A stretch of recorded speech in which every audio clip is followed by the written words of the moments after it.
Good evening, everyone, and thank you for listening to the Futurati Podcast, where we dive into how emerging technologies will impact the world and your bank accounts. I'm Trent Fowler, and joining me, as always, is my co-host, Thomas Fry. Thomas and I are futurists, keynote speakers, and consultants with decades of experience in analyzing trends and communicating new developments to audiences across the world. Reach out to us at futuratipodcast.com/contact-futurati if you'd like to hire us for consulting, to speak at your event, or to advertise on our podcast. Thomas, we just wrapped up a wonderful interview with philosophy professional Dr. Gregory Salmieri, and it was a very wide-ranging conversation where we talked about artificial intelligence and property rights and concept formation and epistemology and 1,000 other things. Was there anything that stood out as especially worthwhile to you? I think just the process, the way his mind works is he'll take a very complicated topic and he'll just peel apart the onion layers and get at what actually are you asking? What's going on here? And I found that to be quite fascinating because we hit him up with some pretty unusual questions that he just dove right in, and you kind of see how his mind works in thinking through these type of issues. I found that totally fascinating. I did as well. I'm a longtime fan of Dr. Salmieri's for that particular reason. He's just very good at saying, okay, well, we're using this word. It can mean at least 3 different things. Let's parse that down. What facts support each interpretation? How do we apply those in different contexts? Like, how would you know when you've gone beyond where it's an appropriate application of a given idea? He's very, very good at that. And I've listened to him on podcasts for years and read his articles and listened to him in debates and conversations. And that's always struck me as being an especial strength of his, is his ability to kind of parse it down to fundamentals and build back up to an understanding where at the end you just feel like you have a lot more clarity. Right. Very much so. In the conversation, as we said, for me, I think two of the standouts were his approach to validating concepts that are important in the philosophy of artificial intelligence. So, like, what do we mean by intelligence? What do we mean by something being alive? How do you know that it's alive? How do you know it's conscious? He really has a fantastic framework for thinking through those things. And then also property rights is applied to emerging technology. So if you don't know the danger of something, how do you regulate it? Should you regulate it at all? Is that even appropriate? Like, when do your neighbors have a right to ask you to stop doing something? But I thought those were 2 of the highlights in particular. Yeah. When I posed that scenario of AI having its own bank account with $1 million in it, how would it know what to spend it on? The way he answered that, I thought was just brilliant. Yeah. And so in case you want to find out more about it, just listen to the podcast here. Yeah, listen to the podcast. You can also find Dr. Salmieri on Twitter. So without further ado, here is our interview with Dr. Salmieri.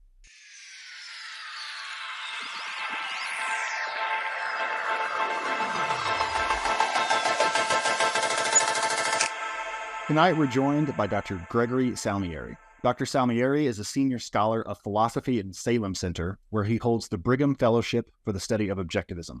Dr. Salmieri is the co-editor of the books The Companion to Ayn Rand and Foundations of a Free Society, and he's the author of numerous articles on philosophy with a particular focus on Aristotle and Ayn Rand. If you enjoy this interview, please subscribe to the podcast and share it with your friends, and don't forget to check out our website, futuratipodcast.com.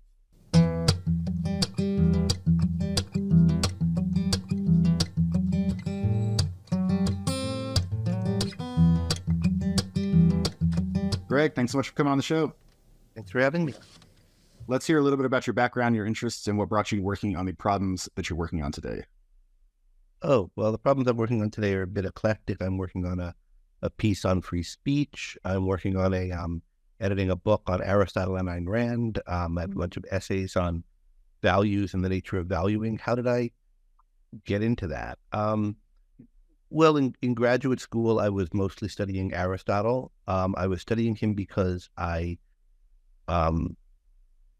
wanted a philosopher that I really admired and looked up to and thought that I could learn from a lot as a main focus of my work in graduate school. And there weren't living philosophers who I thought that way about. And I thought if I become an Aristotle scholar, like my professors will in effect be like Aristotle's TAs. And I'm mostly learning from him. And I did learn a lot from Aristotle and from my professors, and wrote some on Aristotle, and still I'm doing a little of that, but I've transitioned to writing a lot on Ayn Rand, who is someone I was interested in from the early days of my interest in philosophy, and now trying to write more on directly on philosophical issues where my views are, inspired by these two figures and others who I've read and written on, but not exegesis of them so much as. So in what areas did Aristotle and Ayn Rand actually intersect? Well, intersect is a little hard. She really admired his metaphysics, not everything about it, but the idea that things are what they are, that you could understand causality in terms of the natures of entities, and that there's a kind of deep knowledge centered around causal connections and definitions that one can form starting from the senses. And it's a lot of my work in Aristotle has been kind of trying to understand that aspect of him, his view about how we reach universal knowledge starting from perception, his view about how we discover causes. So that those are kind of, where my head was at with him. But I've also written a fair amount about his ethics, and there are similarities and differences between Rand's ethics and Aristotle's as well, which I've been more on about recently. Could you say a little bit about the causal connections and the definitions? Because I feel like that would be good context going into all the questions I have about consciousness and intelligence and AI. Well, there's this, you might call it classical conception of science, which you find bits of it in Plato, most clearly articulated in Aristotle, and then held by almost all significant thinkers until about the time of Hume, in which the kind of model of what a completed science would look like is something like Euclid's Elements. So there's the idea that we knew, of course, and the Greeks knew, most of the theorems proved in Euclid's Elements far before the proofs for them were worked out in detail. But you kind of systematize it. Here are the fundamental facts. These are the definitions of all the terms involved. Here are the fundamental entities existing in the area that we're studying that you don't need to explain why they exist, but you're going to explain other things in terms of them. And then from those definitions and those fundamental principles of the field, combined with some general axioms that apply to everything or to broader fields of which this one is a part, you explain why various other things are true. And the definitions are the kind of principles that help you, some of the principles that help you do that, and some of the other ones are just knowing which kind of entities in the field or phenomena in the field are kind of unexplained explainers, kind of basic fundamental facts or primary. And you could see that kind of conception of science assumed in the titles of many of the classic works of science. For example, Newton wrote a Principia, a set of principles about mathematical principles about motion. Francis Bacon, who was in some ways a critic of Aristotle, and I think some of his criticisms are correct, is nonetheless thinking about how is it that we reach principles, and how do we define things rightly, define the principles, how do we discover what the causal connection between things are. So there's this kind of this general conception of science, which has, and you still see it even in John Locke, and as well as in the rationalists, the early modern rationalists, Spinoza and people like that. But it is kind of thrown over in the kind of Humean empiricist tradition, which is a kind of revival of a skeptical tradition that was started in ancient Greek medicine. And I'm not sure how much more you want me to say about this, where to go with it. But the general idea is that this kind of knowledge where we can see about things, why they are, how they are, it's not just a bunch of patterns. I think the real difference is, does knowledge is it possible to have a science in which we grasp what things are and therefore why they act in the way they do and have to act in that way? If there turned out to be exceptions, we can understand why they're exceptions and why they have to be exceptions, as opposed to just, in effect, becoming better or worse at predicting patterns of appearances. And that's what the Greek empiric doctors thought was all knowledge could be, at least in medicine. And it's in effect what David Hume thinks knowledge can be. You just predict pattern. You become a better and better predictor of patterns of appearances, but without any understanding of why the appearances are that way.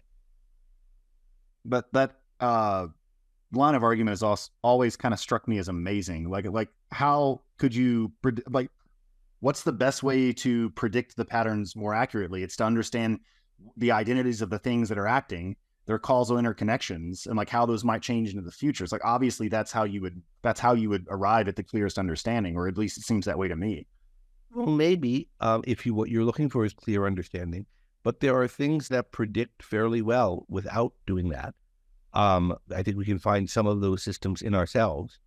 And you wanted to talk at some point about AI, and I think LLMs are examples of a technology that's proven really good at predicting certain kinds of things, but without, so far as anybody knows or can tell, having any kind of understanding of them. I don't think it's the kind of thing that could have understanding of them, but I also don't think it's simulating deep down understanding of them. It's simulating patterns of word uses, as far as I can tell now in pictures. Yeah, well, that's an almost perfect segue, as if you set that up for me. So I did want to talk about artificial intelligence and get your perspective as somebody who's thought a lot, in particular, about epistemology, because I think that's where we have to begin if we're going to try to understand these phenomena. And I can't say for certain, but I believe it was on a panel when you were in Greece last year where you said that LLMs aren't conscious and you didn't think they're the kinds of things that can be conscious.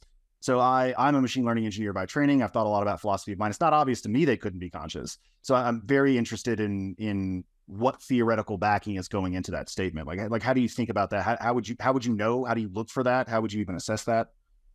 Well, we come up with the idea of consciousness by observing it in ourselves, right? Mm-hmm. And then we infer that other things have it that are like ourselves. And, I infer that you have it because I know in pretty much every way you're like me. Your biology is like me. You do things like me. This isn't the point about how well I know you and how we're like two peas in a pod, but you're the same species of thing as me. You nod your head when you hear things said. And so you behave like me and you have parts and components like me and we're made in the same way I was made. So it stands to reason that when you act in ways very much like I act, it's due to causes very much like the ones I can observe in myself causing it. And it's that same kind of argument that makes us think that animals are conscious. And I think it's a good argument. It gets weaker and weaker the further the things that we're talking about are from human beings, right? And so if you say, like, is a snail conscious? I don't know. A clam, or whatever, or even an insect. And also, it not only gets weaker in that we're less sure that the conclusion is true, it also gets a little less clear what it would be like for a creature like that to be conscious. Like, I assume that what it's like to be you is more or less like what it's like to be me. I assume that what it's like to be a dog is quite a bit different than that, but that it's broadly the same. Like, they look around and they have a visual field and things, and they smell things. They smell them much more intensely and whatever. But I can kind of think about what things I would have to modify about what my inner life are like to get something that would be like yours, and then further to get something that would be more like a dog's. The further we get away from creatures whose behavioral repertoire is like us and whose biology is like us, the more creative we have to be in imagining what it must be like to be them, and the less certain I think we can be that we're right. And the more vague in general our sense of what their inner lives would be like. And so recently, or not, we just don't know. Yeah. So last week, Peter Diamandis was asking a question of what's AI going to be like when it's actually 1 trillion times smarter than humans? And I keep going back to this idea that the AI intelligence is far different than human intelligence, and so it's not an apples to oranges question that you can be asking. So how would you describe the difference between human intelligence and AI? I'm not even clear that I would call, but I think it's in an extended sense of intelligence that we call AI intelligent. It's not wrong to do it, but it's like when you say that the computer has a memory. Well, does it have the same thing you have when you have a memory? We form the concept memory based on ourselves and on animals, and the computer has something that's analogous to it, and that's an important analogy, and it aids us in remembering that we have the computer to store things for it, in the same way that paper can have memories, or in a different way you see magnets having a memory. What do we mean when we say that the computer has intelligence? Well, we mean it can do a lot of the kinds of work that we accomplish by our intelligence. But we don't know In some cases, we do know how it's doing it, and we know that it's very different from how we're doing it. And in other cases, we don't quite know how it's doing it, except in a very generalized way. And because of that, I don't think... So we'd have to think about particular cognitive assisting or mirroring like abilities it has, how we think it does them. And then the question is, what will its intelligence be like? Well, there are two questions, I think, that can be run together. One is like, what will it be like to be it? What will its conscious experience be like? What kind of a, guy will it be, and so forth, in terms of its inner life? And I think the answer is, as far as we know, no kind. It won't have an inner life, unless it's something very different than the kind of things we have now. Or you might mean like, how will it behave in the world? What kind of things will it do? What sort of solutions to questions you put into it will it output? What sort of ways will it drive cars or whatever? And that, I think, is a kind of technological question that we need to look at the particular technologies and how they work to know the answer to. I don't have any insight into that as a philosopher, except to say that we should be wary of uncritically porting over human concepts to it and thinking things like, I don't know. People who are very intelligent often have social irregularities of this or that sort and niche interests. Will Watson 10.0 or ChatGPT 19 be like that? I think that's like not a question that really makes sense to ask. Yeah. So if I think it's an interesting question that if AI has its own bank account, let's say it has $1 million in its own bank account, how will it decide what to spend the money on?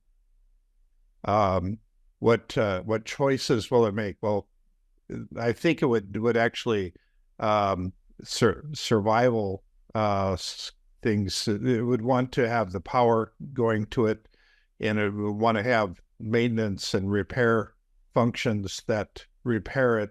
But after that, I mean, it's not like it wants to buy a car. So what would make you think it would even want to be maintained? Like, does ChatGPT now want that? What technology are we imagining? Yeah, that's a good question. I guess I'm viewing it through a human lens as to the first thing we look for is to survive, and that might be wrong to attribute that motive to AI. But once you have a thing that is trying to survive and or that has any other motive, I think you have something that's very different from any of the technologies we have now that we're calling AI. Like the thing that drives a Tesla car, or the thing in my cheaper Hyundai Sonata, which keeps it staying in the same lane while it's on cruise control, or ChatGPT. None of these things have goals in the sense that a human being has them. I guess you could say the car has the goal of staying in the same lane. But if you gave that car $1 million, it wouldn't, like invest in new lane changing. It wouldn't do anything. It would just not spend the money and keep going straight in the lane, right? Until it was programmed to do something with that money on some standard. If you gave ChatGPT $1 million, it wouldn't do anything with it. It would just sit in the bank account, unless there was like a plug-in put to it, and you sold it like, book me some airline tickets, and then it would, and try to get the best deal or whatever, and then it would book cheap airline tickets with the $1 million. So right now, it's the only things that are analogous to motives, and I don't really even think they should be called motives, are just what instructions it's given. And if we want to know for future things like this, what kind of motives they have, I think the question lies in how they're designed and what questions they're given. Now, you could imagine something that does have its own motives. It's a lot more like an animal. But once you have a technology like that, it's just a very different kind of technology than any of the things that are being built now and are being called AI. It could well be that it's powered or enabled by them. Like you build a robot and you give the robot ChatGPT so it can talk, and you give it, some image recognizing thing. But the thing that would make it more like an animal is that it's designed to try to sustain itself and maybe perpetuate its kind. But like, there are plenty of things that do that in the world, made by nature, not by us, that nobody thinks it was intelligent at all, like plankton, right? So plankton is alive. And plankton wouldn't have anything to do with $1 million but it's alive and it goes about planktoning and so forth and plants. And so there are these kinds of things, and they don't have anything that's like that we would think of as like intelligence, except in the sense that they have genetic programs that they execute and so forth. If you imagine, so like that element, I think, is missing now from anything that we are calling AI. If you build something artificially that's like a piece of plankton or like a fly or an ant or something that goes around the world with a goal of sustaining itself, then what you've created isn't an artificial intelligence. The thing might be really dumb. You've created an artificial life. And then once you've created an artificial life, you could think about what kind of goals it has and so forth that are all, you'd be drawing on your knowledge of biology to that, because you will have created a new life form. And we could now probably bioengineer some new life forms. I think, viruses and things which are borderline alive, but we could engineer, and maybe we could engineer some bacteria or something soon, right? So you can engineer literal life forms, presumably made out of the same stuff life forms are made of. And maybe it's possible to engineer things that are like life forms, and it'll be borderline whether to call them life forms or not at first, but that are made out of silicon or glass or rubber or metal or whatever, instead of made out of the stuff we're made out of. All of that is separate from building something smart, right? But you could imagine having built something like that, then trying to build into it something like the things we now call AIs as part of the technologies that they have to accomplish the goals that they have. And then if you do that, then you're getting something that would be more like an artificial human being. And then you can start wondering what it'll do with the $1 million you put in its bank account, or how it might hack into your bank account and get your $1 million or whatever. But I think you need to think of it as like, are we building something like life? Here's another analogy, and I'm going to kind of like shamelessly go to sci-fi here, because everybody's thinking about AI is just science fiction. All of the worries about it are just people who've seen Terminator. All of the hopes for it are people who've seen other things. So like, we're all just, maybe pretending to do other things, but just kind of riffing on various sci-fi things we've seen. And so if you think about Star Trek, right, there's the Star Trek computer, the shipboard computer, and there's Data. All the things that have been done over the past, several years that are so impressive, what OpenAI is doing and so forth, are all incremental moves towards the Star Trek computer. They're not moves towards Data. Now, presumably you'd need to have kind of Star Trek computer building technology to build the Data. So in that sense, they are. But we're not like asymptotically approaching Lieutenant Commander Data, basically a person who's made out of silicon, right? And if you think about the things that you can do with, like, they don't really quite work very well yet, but they're getting there with Claude or with GPT-4, and hopefully more with GPT-5. They're the kinds of things you could do with the Star Trek computer. Show me a picture, a picture of this planet. Okay, now make it dimmer. Now, what would it look like if there was a building there? And now write a sonnet about this and so forth. And these are the kind of things you see them doing with the computer all the time. No, that's a little bit, make it more this way, make it more that way. That's the kind of technology we've got, and it's awesome, right? And hopefully it'll get a lot better. But it's not, there's no sense in which the shipboard computer is alive. And there is in that fictional universe, right, these other electronic things that are alive, the things like Data. And I think, and then there are also in some episodes, like, little microbe-like things that are alive that are made of computer parts. So I think that distinction is a helpful one. We're building tools now like the computer. We're not building things like living things, and maybe we eventually will.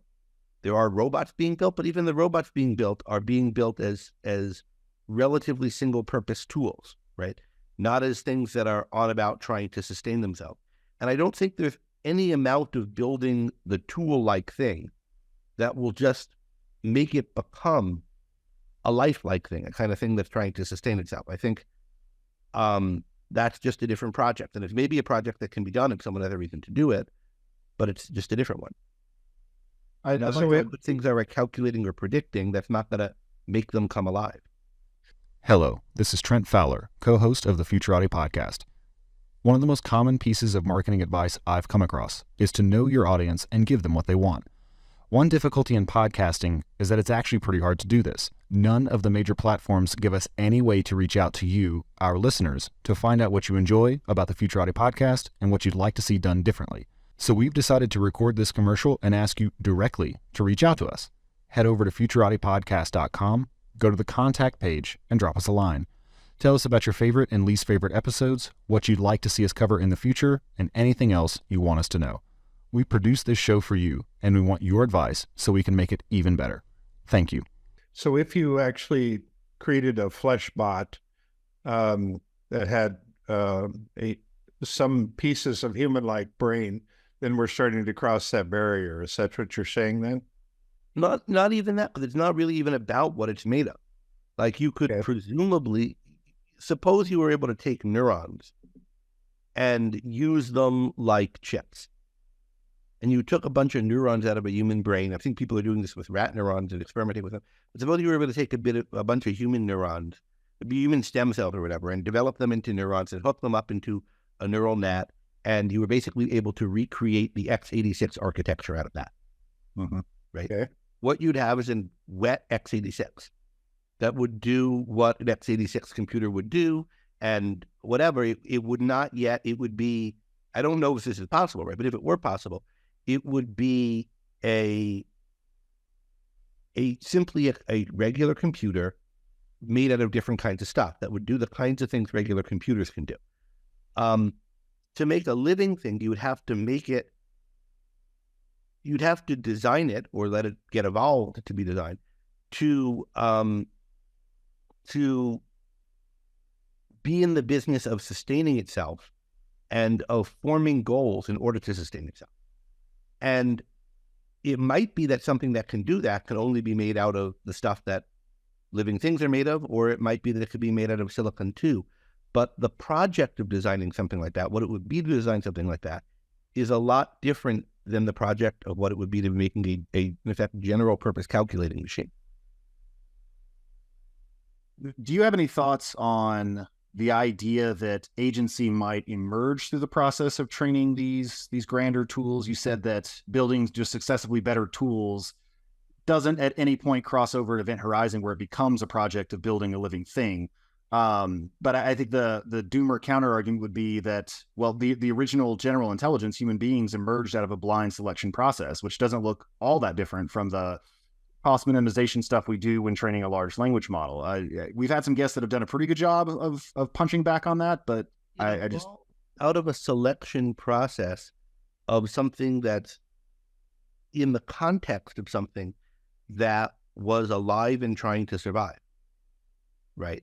And I'm not saying you couldn't conceivably get something that's conscious and intelligent and all the things we are out of some process like that.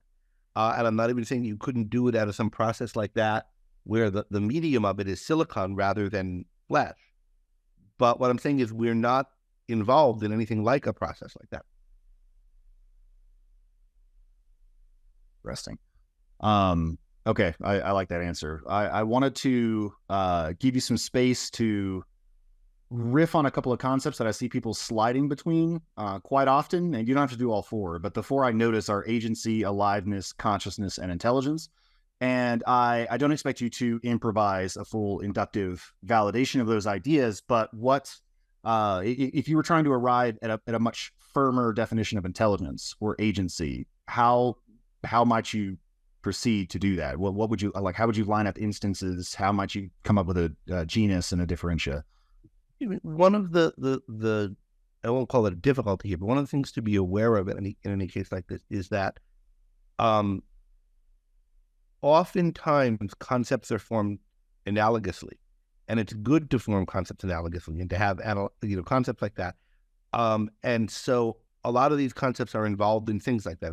There's some options as to which sense of it we're using and how we're using it. But basically, life, I think, is with life, agency. What were the other two? Consciousness and intelligence. Yep, those are the four. Right. So the way I think of it is life is. I mean, I'll use Rand's definition: a process of self-sustaining and self-generated action. But the idea of it is that if you look at the entities that are around, some of them are such that there's something they're always busy doing, that if they stop doing that, they can't resume doing it. And what that thing is a process of keeping themselves going, of pursuing, taking actions which result in the creation of conditions, which conditions are needed for them to carry on existing as things that take on those actions. And these things, all or almost all, are also involved in propagating their kind in one way or another. I say all or almost all because some propagate at the species level, some individual, and so forth. That's what life is. It's this process of self-sustaining and self-generated action. And we think about it not just as what is life in the abstract, but there's a difference between living things and dead things. So you start by noticing about human beings and large animals. I mean, large, macroscopic, visible animals, that they move around in the world, they make noise, they eat things. If they don't do that, they die, which means they stop doing that and they rot and start smelling and so forth. And then later you discover that things like trees are actually doing the same thing, but they move way more slowly. And they grow, all these things grow, and the tree could die too, and then the shape is there. And this is something you can understand as a child, and human beings did come to understand. And that is what, life and a living thing is. Then consciousness. Consciousness is an attribute of some living things. We can wonder about whether it's possible for anything non-living to have it, but as we find it in the world, and I think as for all we have reason to believe, it's an attribute of living things, so far, only of living things, that serves a role in their process of self-sustaining and self-generated action. And I don't think it's exactly definable, because I think we know it in our own case, and it's a kind of fundamental concept that you can't sort of get behind, but you form it by thinking what's in common between seeing, touching, tasting, smelling, thinking, desiring, itching, wanting. There's a kind of what it's like to be these things. There's a kind of there's an awareness, and I think awareness is the kind of fundamental form of the concept consciousness. So the word consciousness could mean I'm conscious of something, I'm aware of something, or it could mean the faculty by which I'm aware of something, which might have other things that it does besides being aware, like wanting, desiring, dreaming, making believe, and so forth. So, but it's this kind of widening from these various states we observe in ourselves, seeing, smelling, touching, tasting, dreaming, waking, etc. So that's what consciousness is. It's fundamentally awareness of the world, but that's just a synonym for it, so it's not a definition. And it's the faculty of awareness with all the other features and abilities that faculty has. It's a faculty had by living things by which they direct their actions, the actions which are part of this process of self-sustaining and self-generated action. So that's what consciousness is. And then agency and intelligence were the other two. Mm-hmm. So agency, I think, can mean multiple things. You want to think about, do I mean what's in common between human beings and animals, or even all plants? Like the very general sense of the word agency, which I don't really think like using the word this way, but there's some sense to it, is agency is the feature of living things whereby they're able to generate action. You talked about self-generated action, and that ability to generate action from its own source of energy directed towards the purpose of sustaining itself just is agency. And you can see the word being used this way in some writing now. There's a book, Free Agents by Kevin Mitchell, which I think has some very good features. Some parts of it I disagree with strongly, but I think it's a really interesting book. And you could see him talking about agency at the level of, microbes, even just meaning that they're able to generate action. But you might, on the other extreme, or you might in the middle, think of agency as consciously generated action. And you might think that what plants do isn't consciously generated. Consciousness is a faculty of human beings and a faculty of animals like dogs and cats, and very probably a faculty of, that bees and insects have, and maybe a faculty that worms have. And we said before how there's a little bit of, but however far down it goes, those organisms have it. And maybe you mean by agency the generating and directing of action by that process. Or you can mean by agency, and this is how I'm inclined to use the word, the specific kind of directing of action that's distinctive to human beings, whereby we originate goals. I don't think other living creatures do that. That's something we could talk about. And if that's what we mean by agency, that's a much narrower thing. That, again, so far, only human beings, I think there's any reason to believe, do that. Then intelligence. What do we mean by intelligence? Well, one thing, there are multiple things one might measure. Intelligence is supposed to be something measurable that goes on a continuum. So there's a sense in which you could use it, I suppose, to say, like, are dogs more intelligent than cats or vice versa? Are bunnies more or less intelligent than dolphins? I think there are measures that people use for this. I'm not sure what they are, but there's whatever that is measuring, right? Some kind of cognitive ability to problem solve or something. I'm not sure, but you'd want to think about what are people measuring when they're saying things like that. Is there a trait there that's valid to measure? And is it even all the same thing they're measuring across things? Then there's, human intelligence, which is you want to think about what is distinctive about human beings. And I think what's distinctive about human beings is our consciousness works in a very different way. We share the faculty of sense perception with those animals that have it, but I think we have a faculty of reasoning, which is a distinct faculty of forming concepts, the faculty involves being able to be self-critical, being able to self-direct on a wide scale, and that involves not having preset automatic goals, but rather being able to originate goals for ourselves. And I think these are all aspects of the faculty of reason. And intelligence, as we use it in the human case, which I think the primary meaning of the word, is something like the ability of the degree of one's ability to reason. I don't think it's a very well-defined concept in terms of, measure. There are IQ tests and things, and they're sort of all right-ish as psychological, metrics go, but no psychological metrics are that good, and I don't think it's really been well conceptualized what we're measuring. So since you're something of an expert on Socrates, Aristotle, Socrates, yeah, if we brought Aristotle alive today in our world, what are the things that he would most focus on with the world as it stands right now? I mean, I always find these kind of questions about when you take a thinker from another period. He'd have to learn some language because nobody speaks classical Greek anymore, and there'd be a lot of disorientation, right? And I think how he processed all the surprising things that he saw that nobody from his time could have predicted or anticipated would depend a lot on, we can't say how a genius encountered with a reality that's different than anything he could have imagined in terms of what human beings can do and what we've discovered, what questions he'd then form and ask. But I could say some of the things that I think would be very surprising to him, that I think would get him thinking whatever he'd come up with about them. So the first one is, I think Aristotle and the Greeks in general thought there was a lot less knowledge to be had in principle than we think there is. Like, they seem to think, like, we finished geometry. We're a couple of years from finishing three-dimensional geometry. We've almost got astronomy. In a generation or two, we'll have it. And, then we'll know how the world works, basically. We've worked out how to farm. And we're pretty good at potting. Maybe somebody will create a better pot. Like, they didn't have the idea that knowledge continue progressing indefinitely.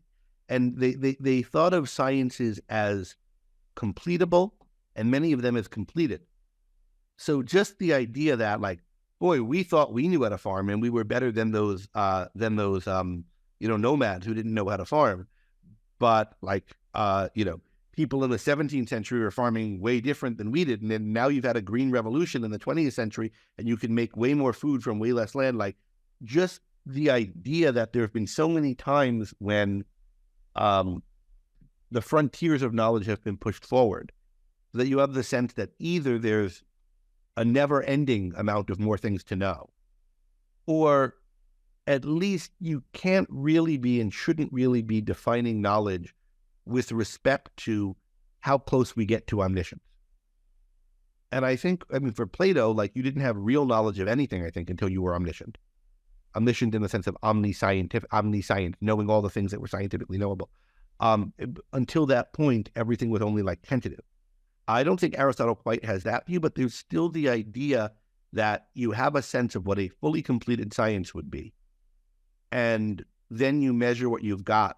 And a fully completed science would be one which is like, there's nothing more to learn. We know it all.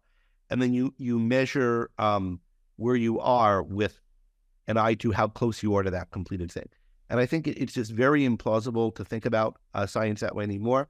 Although I do think a lot of people still do think of it that way. I don't think it's really tenable.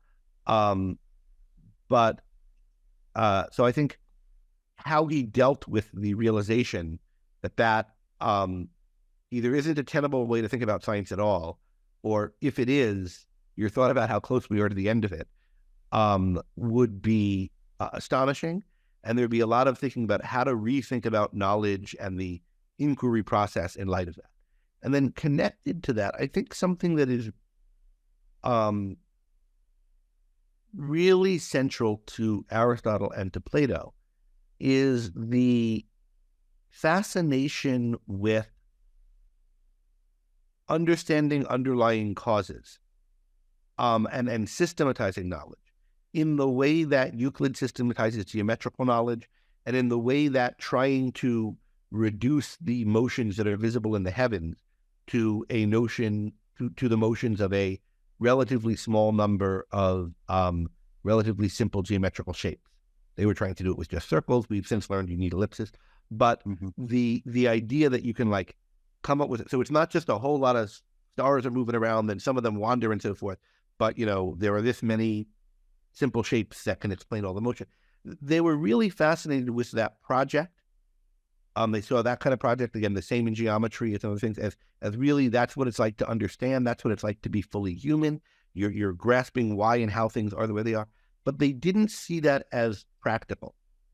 They didn't see that as being a kind of thing that could put bread on the table, that could feed you, that could have, like, maybe occasionally there would be useful things that would come out of it on the side, but they didn't see it as like fundamentally connected to enabling us to accomplish the business of surviving better.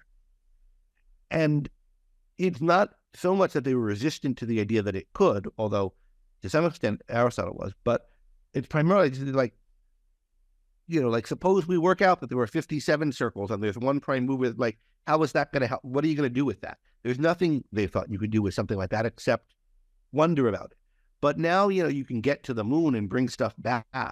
And again, you can, bioengineer a vaccine and all these kinds of things. Like, it turns out all kinds of things in higher mathematics and so forth that seemed like they were just worth doing because they were interesting turn out to give you life-changing power.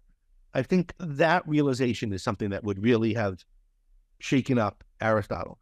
And that combined with the idea that there's, possibly more and more knowledge to get forever, or at least way more than you could imagine doing in the foreseeable future, would really, I think, taking those ideas into account, I think you really need to refactor Aristotelian thinking. And the question of how Aristotle himself would have done it, I don't know. And then for Aristotle, the other thing, that just because he was so much of a biologist, the fact of evolution, not just the fact of Darwin's theory of evolution by natural selection, which I think we know to be true, but also just the kind of fact of the fossil record and so forth, that it hasn't always been the same species forever, as Aristotle thought. I think just how to understand and think about that fact and integrate that to the rest of his thinking would have been, something that would have been endlessly fascinating. Are you enjoying this episode of the Futurati podcast? If so, please like it, give the show a 5-star rating on Apple Podcasts, Spotify, or wherever you get your podcasts, and share it with your friends. By far, the best way to help us grow is to spread the word on social media, which will expose our content to more people and help us continue to bring you interviews with world-leading experts in AI, quantum computing, cryptocurrencies, and so much more. Thank you in advance. Too bad we can't run that experiment. I've seen visualizations of Aristotle where they take the statues and they put a face on it, and I looked at him and said, that guy would have a podcast. He definitely would be a podcaster. Aristotle, the original podcaster.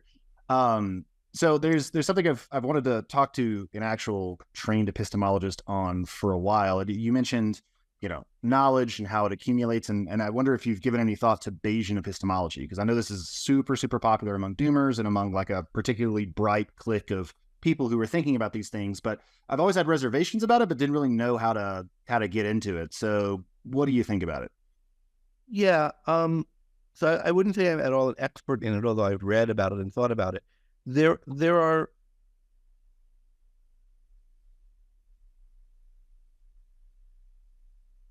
a sort of general error, I think, that people make of taking a technology, a crude technology for modeling something, which crude technology may be a major advance on not being able to model that thing at all, and may make you understand that thing sort of better than you did before and give you more control over it and let you improve, your whole thinking about it, right? But confusing that crude technology for modeling the thing with the thing being modeled itself. And I think that's going on with a lot of the thinking in statistics and a lot of the kind of a lot of what is called Bayesian epistemology, where people think they're doing when they're calling themselves Bayesians. What are the ideas? Well, I'll give some that are kind of simpler than Bayesianism first. So just the idea that you can multiply probabilities and you get a smaller probability, but you multiply probability, and you need to do that when you're thinking about the conjunction of things. Mm-hmm. Right? Like, if it's this probable that X will happen and this probable that Y will happen, well, then it's the multiplication of those two things, which is smaller, that X and Y will happen together. Like, that's a fact that we can specify mathematically if you assign numbers to probabilities, which you can't really assign numbers to probabilities in most cases, but there are a few kind of cases where you can. And in those cases, you can notice that this property holds true. And then you could generalize that to, well, suppose we, for the sake of argument, assigned a vague number to the probability of this thing or of that thing. And that pattern is going to have to hold, right? Like, I don't know how likely it is that Biden will win the presidency and the re-election. And I don't know how likely it is that it will be thundering on the day he takes office. But I know that it's less likely that he'll win and it will be thundering than either of those two things are like singly, right? So that's just a kind of very simple thing that you might first notice as a result of, doing some stats, right? Probability theory. That is an important thing to notice, and then you can port to cases where you can't put numbers on it. Here's some others that you can have a prior probability of something, how likely you think something is going into it, and then you can update that in light of things that you find, right? So it's not just the idea of a prior and updating. Mm-hmm. I think that is a valid idea, and it's an important idea, but there's cases where you can do it mathematically, where you could literally assign numbers to things. And you have some grounds for assigning those numbers to them. Like, whatever, you're picking a random ball out of a jar and you know that there are 100 balls in the jar and that one of them's white or whatever. You have a 1 in 100 odds of picking a white ball. And you could set up these kinds of things. So you're shuffling a random deck of cards. And then if you're prior that, his hand is has a pair of jacks in it, which you can work out what that prior is just by the math, right? Then he does this thing which somebody wouldn't do with a pair of jacks, so it's now less likely or whatever. And you can think about all of that in kind of the theory of simple games. There's something right about the math. The math about what you can do in those cases is right. And there's also something informative about how thinking works in general about that math. It's a kind of simplified, almost toy, although there are cases where you could literally apply it, so it's not just a toy, but very simplified, special case of how thinking works, from which you can induce some more general lessons. But I think the general lessons are often induced in a kind of frozen abstraction way from the concretes of statistical what you can do with a statistical method. So it's like, in effect, you should assign priors to all your beliefs. Mm-hmm. And then you should test them that way. Well, how are you going to assign these priors? Whatever you feel like, or just whatever seems right to you. I don't think you can really do that. Or if you think about the guy who writes Astro Codex 10, whose name I'm Alexander, and also the woman who wrote Scout Mindset, Galen. Yeah. Talk about trying to quantify all your predictions and test, and then see, like, do the things that you think have a 1 in 3 shot happen about 1 in 3 times. There's something plausible about doing that, but most it treats what we think as too much of a black box. It's too Popperian, in effect. You have ideas, God knows where you got them from, and there's no rationality to how you get them, but they may be accompanied by a sense of how strong or not the ideas are. And then you just kind of falsify them, and then you try to, by finding which ones falsify and which ones don't, you can kind of calibrate your kind of hunches. But I don't think knowledge is mostly about hunches and hunch calibrations. Popperianism, I think, is another one of these things that's sort of straightforwardly wrong, but with one kind of little insight in it that's significant. And what it's wrong about is sort of how much there is to knowing and how much there is to be active about. So I'm sort of going off on a tangent now, talking about Popper. So maybe we should talk about that, maybe we shouldn't. But let me just draw back into the relevant point. So what's going on in Bayesianism is, I think there's just certain insights drawn from stats. There are statistical methods which are good and valid as statistical methods, and which also have a kind of lesson one can induce from them for thought in general. But I think the lesson is being induced often in too ham-fisted a manner, thinking that it should literally work like it does in the stats quantitative case, rather than there's some more general principle that applies differently in the vast majority of thinking, which can't be quantified with the degree of specificity that one can in the fields in which statistics straightforwardly apply. So let me ask a little bit different question. When we talk back, we can actually talk back and forth to our computers now, and it speaks to us, and we can tell it what we want it to do. And we're using basic skills of literacy less and less over time. Do you suspect that sometime, maybe 2040, 2050, that we'll get to a point where literacy will effectively be dead and we're no longer using that? This is like H.G. Wells' The Time Machine. We're going to be those schlumps who just sit there and don't know how to do anything because the computer takes it all over. Well, what do you mean by literacy? Do you mean literally the ability to read, or do you mean like read and write? Yeah, because I understand there's different kinds of literacy. I mean, there's smartphone literacy. There's right. But I mean, in addition to read and write, there's like, can you understand Shakespeare or something? Or do you mean like, right, if there are letters written on a page, can you read them?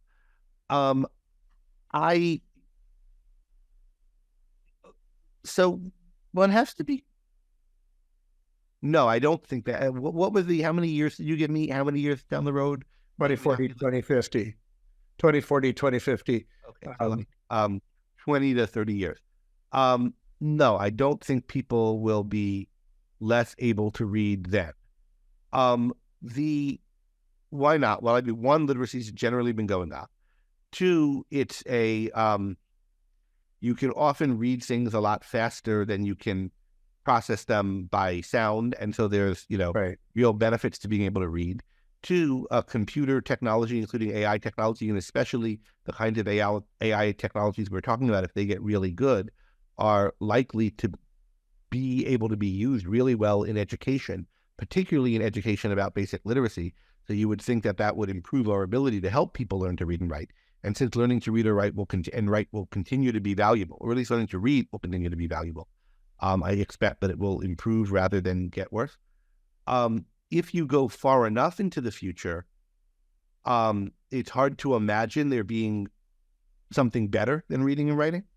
But, you know, part of what the lesson of history is, I was talking about Aristotle, you know, for example, before this connection, is one can't imagine the things one can't imagine that are, you know, so much better than what we have now when we have future technologies. So perhaps some, you know, mind-computer interface will be developed that will give us some way of processing information that, you know, so much better than reading and writing or something that there's no, it would be, you know, not useful to have it anymore.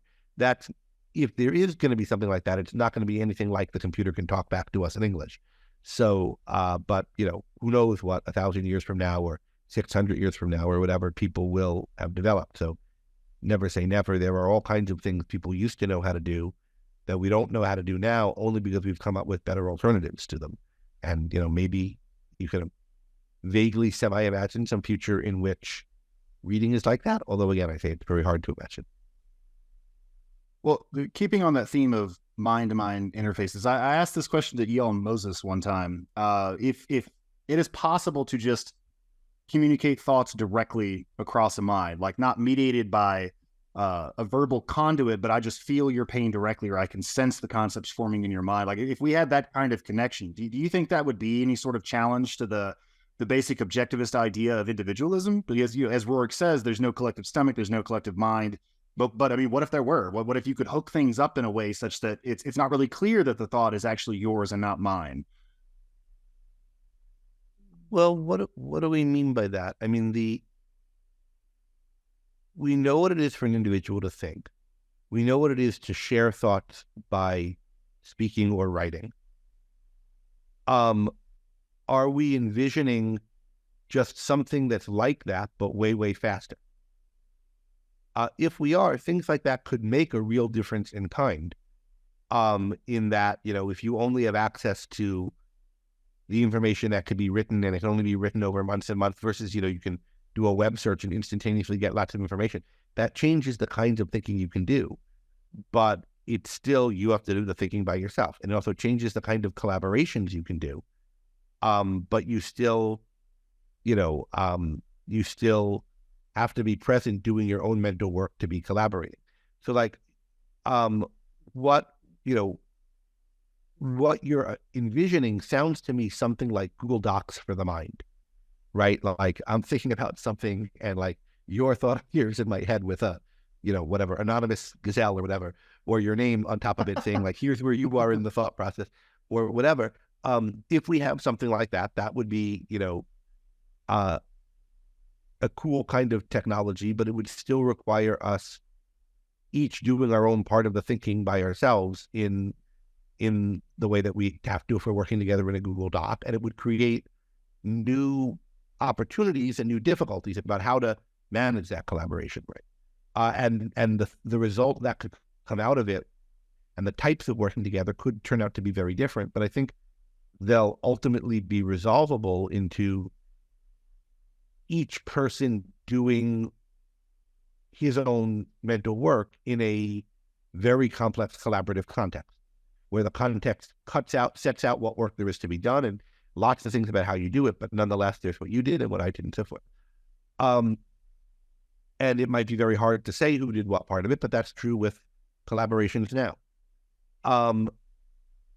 If you're imagining something else, something that makes us a very different kind of creature than we are, not something that's like the kind of communication we can do now or analogous to it, but way faster or way better, but just so different that everything about what kind of creature we are is different. Well, then who knows what kind of, you know, what kind of creatures might replace us if we choose to get ourselves replaced through some kind of technology. Or, but you'd have to say a lot more about what this technology would do and why people would want to use it and so forth and so on, to before you can even speculate about what it would be. Gotcha. Do you have time for one more question? Yeah. Okay, so I asked Aaron Smith this, but I wanted to get your thoughts on it as well. How should we think about the application of property rights when we're developing really advanced technologies, and specifically ones where there could be this enormous upside or downside, but it's unknowable in advance, and it could be catastrophic or almost utopic. And the example I use, I mean, obviously I'm thinking about artificial intelligence, but Another example might be crossing Ebola with the common cold. I mean, presumably, even in a totally laissez-faire society, there's just some things you can't do, because even if you haven't hurt anyone yet, you could hurt a billion people doing something like that. And I'm not really sure how to think about that. It's relevant to bombing the data centers or stopping GPT-6 runs and all of this you've heard about over the past year. But like, how do property rights figure in when you're dealing with something that's very different from the context in which they were induced in the first place? Well, it's not just property rights, but it's all rights. It's rights as such. Because if you're thinking about somebody,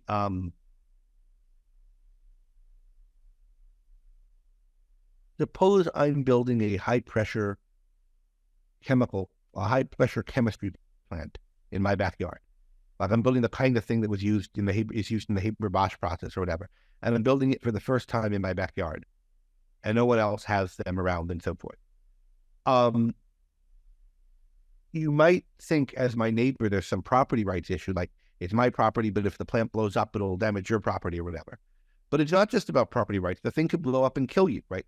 If I'm doing something that you have reasonable concerns will threaten you, will harm you, will blow you up, then you have a right against me, and it's not based on a property right necessarily. It's based on your right to life, right? So let's start there. If I am doing something that is reckless, and we know I'm waving a gun around, storing dynamite near something that lets off sparks or whatever, you don't have to wait until you're blown up and dead to go to a court and try to get an injunction against me. If a cop is going by and sees this happening, he's able to step in, right? So the issue is when they're when it's something like, hey, you're storing your, dynamite next to your spark thrower or whatever. We all know what the danger is, and we know how to deal with it. When it's something new, we don't all automatically know what the danger is. But I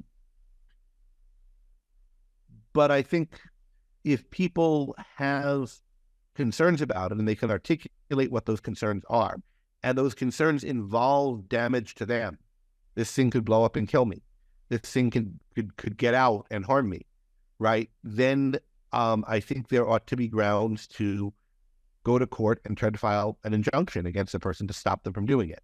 And I think that is what happens sometimes. Now, we can think about what are the right standards for courts to use in doing this, and we can imagine courts that are way too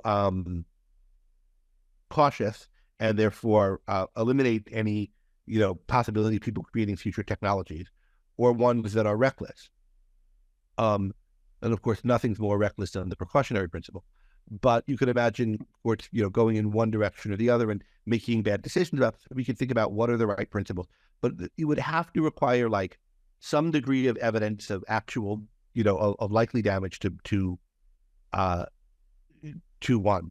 And then you could imagine, also in some cases where types of damage have been well established and well known, you could imagine there being properly legislative action about it.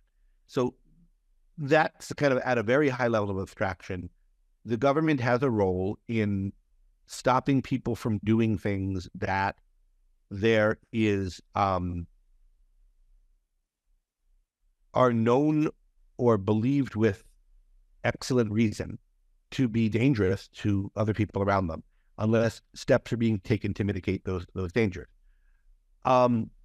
And if a government really was grossly irresponsible in doing that, then it wouldn't be defending the rights of its citizens, and people would be justified in taking things into their own hands. What's wrong then with bombing GPT-6 data centers and so forth? Well, there's just not evidence that this is dangerous in that way. And if they had specific evidence of what it was that wasn't just, I watched Terminator and Skynet is really scary, which is essentially what the Doomer argument is, then, I mean, there's, it's got some math in it and it's got some other things, but there's not the kinds of steps you would need to take to establish a serious harm. What if it was Claude 4 or Claude 5 that was telling us that GPT-6 was going to bomb us? Oh, Claude 4, Claude 5 will definitely tell us that, because Claude 4 and Claude 5 has watched Terminator or read the script. That's why, I mean, isn't it? It's people were impressed or surprised or worried when GPT-3 and Sydney, that was the Microsoft version of it, started acting like a creepy AI out of horror films. But it was obvious that it would do that if you thought about it, because what data there is in the culture about what to say if someone asks you what would happen in this situation all comes from sci-fi horror, right? Like basically what LLMs do is engage in the process of vamping on a story scenario you give it based on what are the cliches in that area. And some of them are very good at it, but that's what they do, right? Yeah. You could literally tell it, write a story with me and do that. I've done that and it's fun. You can write little stories. Well, but if you don't do that, it's still what it's doing. It's role-playing a story with you, the story of where you have it be your research assistant and ask it about, whatever dangers of AI. But what are the cliches about what an AI unhinged will do? Well, they're Terminator. There are these kind of movies where it falls in love with you and becomes, whatever. There are all these kinds of horror movie cliches that are out there. And so then what happens when people start interacting with AI and asking it questions about what will happen or asking it what it would do if it had $1 million on a machete, whatever, is it starts, role-playing these horror movies. But that's because it's a role-playing engine, right? It's a story completion engine, and it's going to complete it with the cliches, and that's what they are. So there's no doubt Claude 7 or whatever will do something like that. But and there is this element of danger with it. You could imagine a situation where we build a thing that's set to act out our stories rather than just type out versions of our stories. And then we give it a bank account or access to NORAD or whatever, and it just plays the movie War Games with us, right? But that wouldn't be that the thing's intelligent and so it's doing this. It would be that it's, been set to act out these horror stories we have about what computers will do. So it's not that I think I was pushing back on these kind of doomer fantasies earlier, because I just don't think these are the kinds of devices that they're thought to be by the doomers, who think that they're in effect these super intelligences. But that's not to say that you can't make something really dangerous with, plugging an LLM into the wrong thing. You can make all kinds of things that are really dangerous that aren't intelligent at all. A chemical plant that blows up, a nuclear reaction that melts down, whatever it would be. And there are surely things we can do that would create real problems with this technology if we use it foolishly. But that's, again, true of any technology. I don't think there's a special danger here. That's when Claude 7 says that literacy is officially dead. I suppose. Claude 7 could have had this podcast, right, as part of its training data. So hopefully it'll learn something valuable. It'll come about a movie with a futurist in a 16th century landscape trying to fight against that, but being destroyed by the Arnold Schwarzenegger or something. Do you need a dynamic and knowledgeable speaker for an event? Thomas Fry and me, Trent Fowler, are both seasoned keynote speakers, able to converse on a wide array of topics to audiences of all sizes and skill levels. Go to the contact page at futuratiepodcast.com to book Thomas or myself today, and let us apply our years of experience in public speaking to make your event a smashing success. The forces of light, yeah. What about, so you said evidence, and I mean, I think that's important as well. Obviously, I mean, you can't just file an injunction for no reason at all. But I mean, it seems like there are situations where you don't and can't really have that kind of evidence. And I'm thinking, like, I watched Oppenheimer a month and a half ago or 2 months ago or something like that, where, there was the small probability, but a non-zero probability that it ignites the atmosphere. And you can't run that test twice. Like, if it ends up igniting the atmosphere and killing us all, there is no second test. And I mean, ultimately, I'm glad we did develop the bomb and it worked out. I mean, it didn't ignite the atmosphere, so that's good. But I mean, in that case, we have a physical model. There's some uncertainty around it. It makes this prediction. It's made all these other predictions, and it's done really well. So we have no reason to discount this one. And it could be existential in kind. I mean, is there any special consideration there? Because it doesn't seem like you could gather the evidence that would be required to settle it in court. Well, the burden of proof would be on the person who wants the injunction. And the burden wouldn't be a burden of establishing beyond a reasonable doubt. It would be something analogous to, the probable cause you need for a search or We have to think about what it would be depending on what the injunction was supposed to do, and what the risk was supposed to be from the thing. Now, I don't know well, I didn't see the Oppenheimer movie and I don't know what the reasons to think it might ignite the atmosphere are and how serious those were, because you can always come up with something that could pass for a reason for something. The question is it really a reason for something? Is it a legitimate, something really to be concerned about? I mean, you could imagine it could be that if I right-click on my map, it'll blow up the mouse, it'll blow up the moon or something because of some weird, you could make up some reason to be worried about that, but there's no real plausibility to that. There's no real reason to think it is.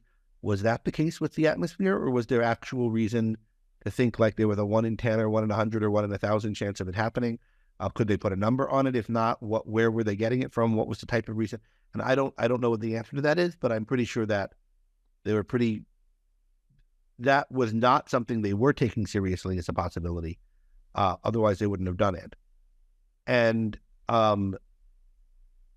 if it occurred to them, it might have been occurring to them because they were on the premise of thinking about everything they could worry about and then figuring out which ones were serious.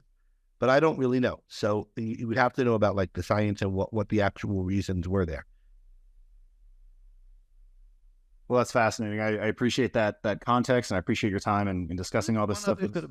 On that, we're very, what possibilities people take seriously are very often issues of their biases. And one way to kind of deal with that and hold things in context is to try to just broaden the scope of things you're considering. So, for example, if you listen to somebody who is scared of the COVID vaccines, or they wouldn't say they're scared of the COVID vaccines, they'd say they know, something that the rest of us don't, right? About how they weren't tested enough and so forth. They'll tell you all kinds of things like, well, we don't know what'll happen in 5 years. Maybe in 10 years after you take this vaccine, it will cause everyone to have a stroke, or whatever the situation might be. Okay, suppose you're considering that. Is there any particular reason to think that? No, other than we don't know everything about this thing. We do know that it's out of the body, within a few days and so forth. So we don't know of any mechanism by which it could do anything like this. But, suppose that it could, because we don't know everything. And we know that if you don't know everything, there are things you don't know. And so one of them might be the way that this thing can kill everybody, right? But if that's the kind of standards you're thinking on, then you have just as much reason to believe that getting COVID will cause you to have a stroke in 10 years and kill you. In fact, there's a lot more reason to do that, to think that, because COVID has a lot more and a lot wider ranging effects on the bodies, which we know we don't understand, than the shot does, which we also may not understand all of, but we understand more of it.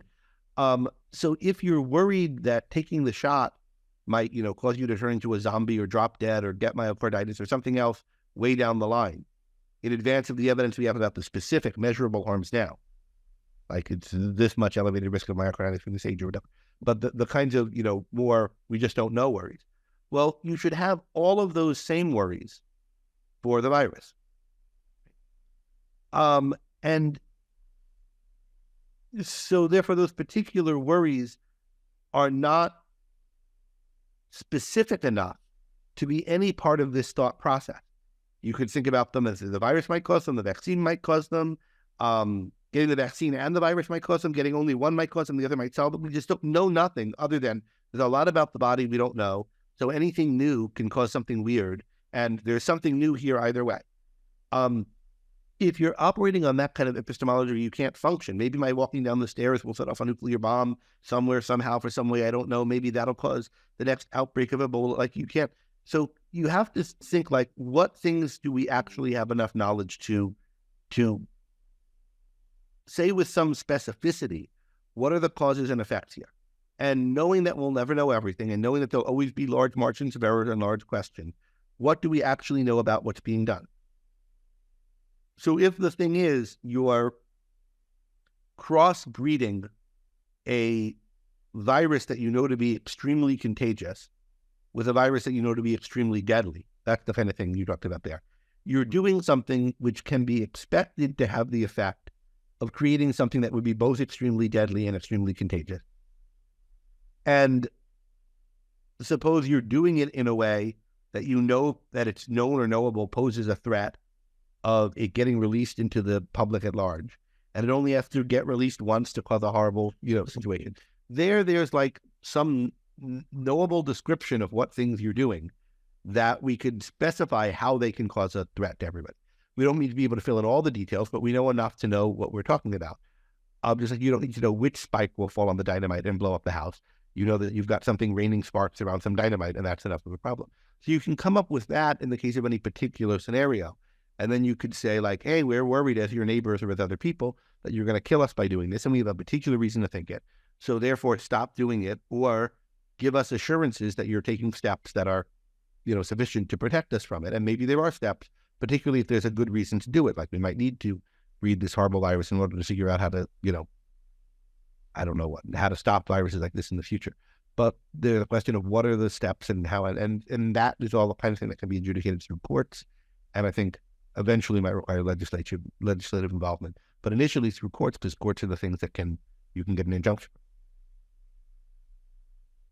Fantastic. Thanks so much, Thomas. You got anything else? That's all on my end. Fantastic. It's good to meet This is really good fodder for thinking in ways that we haven't thought before. I think this is a brilliant approach here. Okay, well, thank you. And again, nice to meet you guys, and see you around, I suppose. Absolutely. Thank you.